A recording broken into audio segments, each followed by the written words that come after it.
What's up, guys? Welcome back to Between the Pylons. I'm John Camacho. Thank you so much for watching. And guys, today we are breaking down the Jacksonville Jaguars draft class. This is going to be a long one. They had a lot of picks inside the first 3 rounds, and I do break down every pick that was picked in the first 3 rounds. So we got 5 guys to talk about today. Before we get to that, we're just jumping right in, guys. Like, subscribe, all that good stuff. Do that. But let's jump right in with the picks, all right? And this is the entire draft class we have on the board for you. Man, I mean, obviously, we know the top picks, right? But really just the awesome level of depth they got. I'm going to talk about an Andre Cisco, who I really liked out of Syracuse. Jay Tufele, he's a guy I have a draft profile on. I'm not going to really dive into him today, but you can go check that out if you're interested in him. I think he's a really, really good player out of USC, an opt-out guy, and I think that's really the only reason he fell into the top of the 4th round there.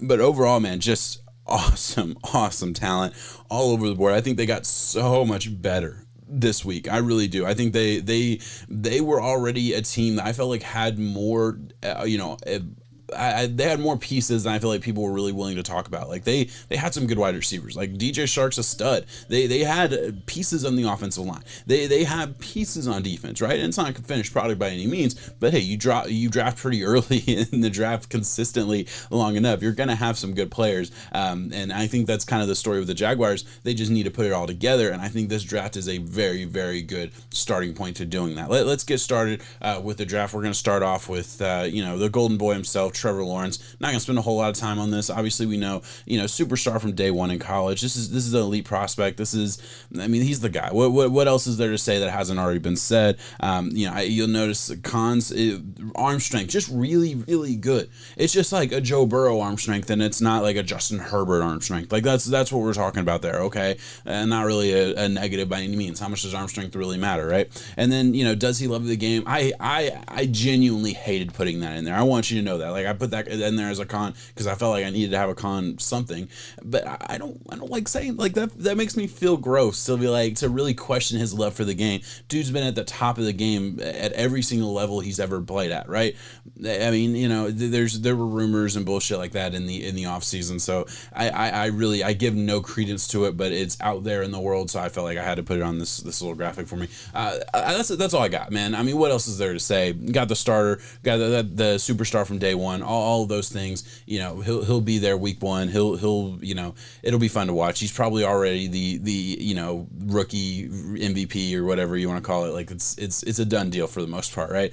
So moving on to their second pick in the first round, Travis Etienne goes 1 pick behind a Najee Harris. And listen, this was my favorite running back in the class. I think you look at the draft class, and I was a guy who really I did not think running backs were going to go in the first round just because the draft value is never there. I certainly did not think 2 would go. And I mean, 2 in the top 25, I mean, shocking to me, to be totally honest. Draft night, I was very surprised. But really, when you take a step back and you look at it, there was a giant teardrop after Javonte Williams. There was just a huge teardrop, and the NFL will show you that because really no running backs went in the second round, and you didn't have another running back go until the back end of the 3rd round. And it was after Javonte Williams early in the 2nd. But really, the teardrop after Najee Harris and Travis Etienne was real, and the NFL believed that. So it makes sense that these teams that felt like they needed a running back would take one in this range. Now, I didn't think the Jaguars a team that needed a running back. I really liked their undrafted rookie from last year, and I think he'll still be a part of the plans there in Jacksonville. But I mean, at the end of the day, you get a chance to draft a Travis Etienne, put him alongside of Trevor Lawrence. We already saw it in college. We know how good it can be. It's just going to be that in the NFL, right? It's going to be fun to watch. I'm very excited to see him. I feel like I haven't really even talked about the player himself, just the situation. But we're talking about a guy slippery, very, very good vision. This is Alvin Kamara, but bigger. I mean, that's really what he is. He's a thicker Alvin Kamara. That's how he runs. I mean, he just has that playmaking ability, great pass catching. He's a playmaker. He's a playmaker in every sense of the term. Obviously you don't worry about year 5 or year 6 of Travis Etienne. Worry about the next 3 years, because you got 3 awesome years out of this running back, and then we'll see, right? The running back position falls off very quickly. He has a lot of tread on the tires. That's definitely going to be a concern, but that's a concern for Jaguars 4 or 5 years down the road, not the next 3 years. He's going to be really, really good, and I think that was a great pick. I really do. Moving on to their first pick in the second round. And this was a guy and I'm going to say this a lot in the draft. Like, I'm a big fan of this draft. I'll be perfectly honest with you. This is a guy who I really thought was going to be a first rounder. And the fact that his teammate Eric Stokes went to the Jaguars ahead of a Tyson Campbell, I was shocked. We're talking about a guy 6'1", 193 pounds, and Tyson Campbell out of Georgia, has that size, speed, strength combo. I really believe he's an elite athlete. He has great range. He has great hips. And really, this is a guy that I believe can develop into a shut down corner in the NFL. I really think that's his ceiling. I think he's super good. Now, the biggest negative, ball skills, right? Like, he's not a guy I think that plays the ball very well, right? Not a guy that I'm expecting to get a ton of interceptions early on in his career. Now, I do think that's something that can grow, right? I think that's something that can develop. I just, in my experience from watching guys develop from college to the NFL, I feel like that's not something I'm super worried about. Now, granted, again, I think you would like that to be an innate ability. You would like that to be something you don't have to work on. You would like all those things, but at the end of the day, he's playing corner for a reason, right? So I don't know. I'm okay with that. I can live with that. His athletic profile, his ability to shadow a wide receiver, and that projection to the next level for me, I do believe he should have been a first round pick. I was surprised that certain guys, like I said, the corner, his teammate that went to Green Bay, I was very, very surprised by that. I was. But hey, I think the Jaguars got a steal in the second round there. Obviously, 33, very, very close to being a first rounder. But I'm a big fan. So we'll move on. I know I just waxed poetic a little bit longer than I should have on a Tyson Campbell, but I want people to realize how freaking good he is. He's a good player. I'm telling you. Moving on to their second pick in the second round. Walker Little, another guy, who has elite potential. And really, and this isn't a guy that I'm in love with the way I was in love with Tyson Campbell, right? But this is a guy who I think has the potential to be a franchise left tackle. And really, the only reason he was there in the second round is because he got hurt in 2019 and he opted out 2020. So he just doesn't have a lot of experience. But looking at the board, we're talking about a guy 6'7", 318 pounds. And really, he's one of those guys that was projected to be a top prospect the whole way through. His 2018 season was just amazing. Great frame. He's athletic. He's a guy who has limited tape, but dominated in that limited tape. And really, again, the only reason he's there in the second round is because he has one game since 2019. You don't know really what you're getting from him from a football standpoint. This is a boom bust pick for me. And really, when you're a team that's picking for the fourth time in the top 50, yeah, you can afford a little bit of boom bust risk there. There's a risk reward situation there. Obviously, this could be a guy who just is not even, crack the starting lineup, or this could be a guy who's your starting left tackle for the next 10, 12 years. And listen, I'm a gambler. Like, I love to go and put it all on red. Like, I'm big into like moves like that. So, just from a personal standpoint, I'm not very risk averse, I don't feel like. So I see moves like that, especially for a team that can afford the risk. Yeah, you're good. You're fine. And then the last guy that I'm going to talk about in any kind of depth here is Andre Cisco, their first pick in the third round, safety out of Syracuse. You kind of see how they did attack the defense, getting some DBs there. And again, I think it was a great move and a great player. Another guy I think can start from day one. And again, like, listen, I do think he's maybe slightly more limited ceiling as far as like, I don't love him in man coverage. I don't. But again, this is a safety. You're not really asking him to play man coverage. You shouldn't be anyway. But I love his athleticism. I love how he's a hard hitter, and that's fun for me. It's hard to watch a safety who hits hard and not come away enjoying the film, right?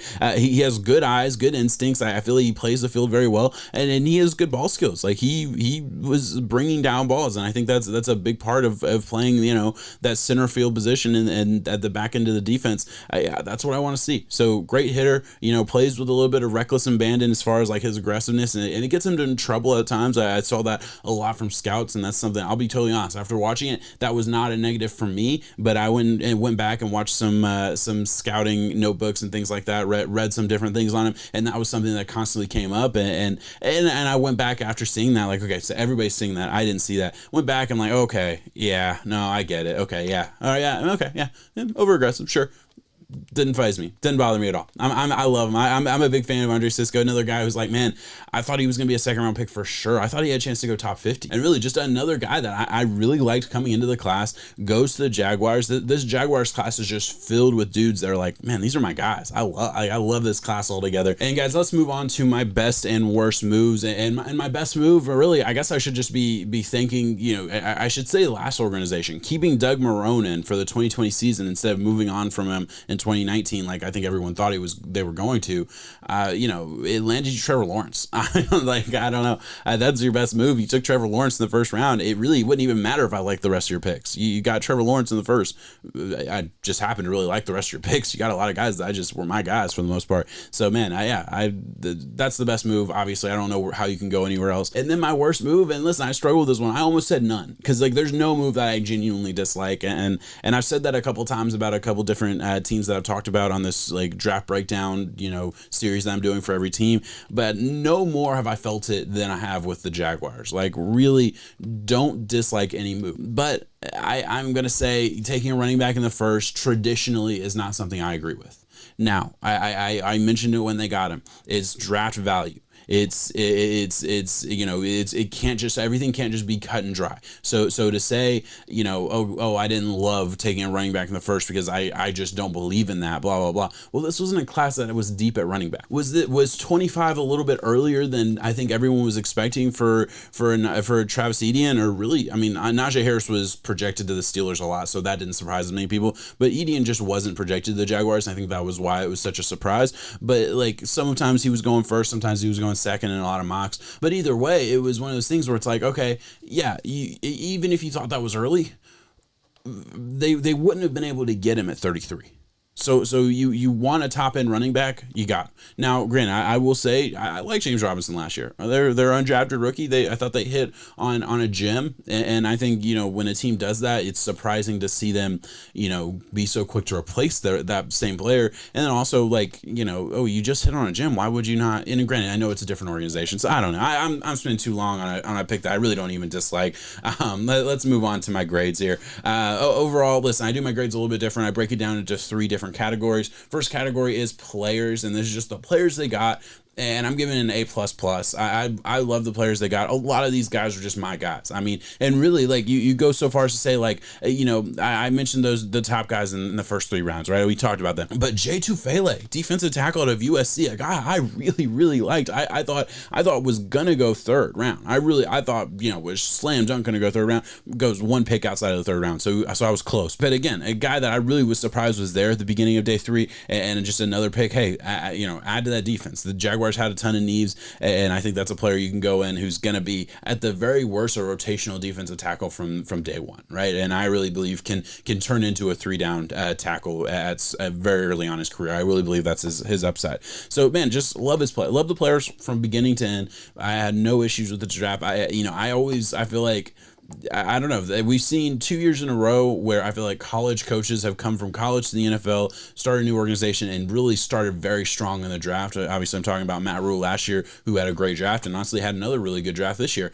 We're looking at Urban Meyer, man. His staff, they did really good work, and they have some guys. And granted, you had the first pick in the draft. You had a bunch of draft capital from some trades from the last organization. So it was hard to have a terrible draft when all those things line up for you.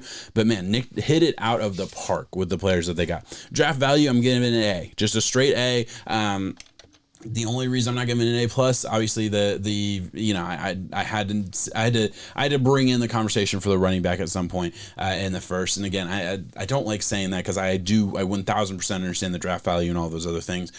I think the only other part of it you can talk about is like it wasn't a big need for them, and I think that's kind of But at the end of the day, man, a playmaker isn't a need for a team that is devoid of playmakers and won like 2 games last year. So I don't know, man. I don't know. We'll move on.